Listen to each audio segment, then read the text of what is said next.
There was drama in Machakos law courts yesterday after a middle-aged woman caused drama outside when she started bleating like a goat.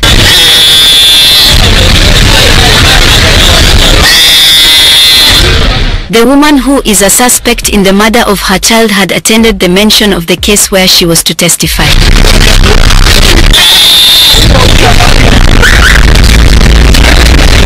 Before the case began, she started bleating, causing a big crowd to gather outside the court.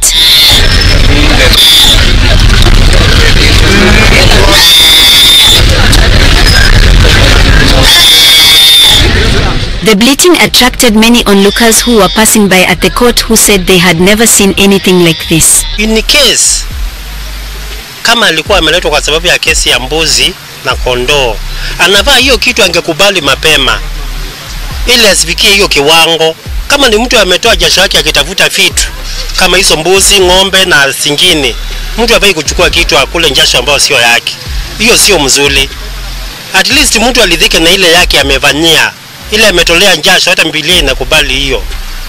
Kwa hivyo kila mtu mahali ambao mtu ananuia kuchukua kitu ambao sio chake, agome mara moja. Nilikuwa nikuja hapa kotini, lakini nikaona kitu ambacho sijakiona, maana kuna mtu analia mbuzi. Sasa ni maajabu manake ya kusikia kwamba watu ubadilishwa wakaanza kufanya namna hiyo. So ni mara yangu ya kwanza kuna vitu kama hivi. Sijui bwanake, manake nimeona tu watu wamezingira pale, watu wakichukua picha na mimi pia nikapiga picha. Lakini cha ajabu ni kwamba yeye amevaa nguo, kanga na kofia, lakini baada ya kuongea analia mbuzi. Sasa nikaona pengine ni mwizi wa mbuzi, lakini inasemekana si mwizi wa mbuzi. Ndio ile kwa inanichanganya. Nimeona mama akilia kama mbuzi, na ni maajabu, sijawahi ona mambo kama hayo. Unafikiria nini? Si unajua Ukambani wanasema kuna miti shamba urogi ama uchawi, ndio nimefikiria kama amerogwa. Kufika hapa nikapata mwanamke ambaye ameketi na anatoa sauti ya mbuzi kabisa. Mimi kwanza nimekuja nikashangaa kwani mbuzi imetokea wapi hapa kotini. Kuangalia nikaona ni mwanamke ambaye ameketi anatoa sauti ya mbuzi. Na mimi nikashtuka sana, nikashangaa. Hata watu nikasikia wakisema labda ameiba mbuzi, amefanya nini? Labda mwenye kuibiwa mbuzi ndio labda amefanya vitu kama hizo.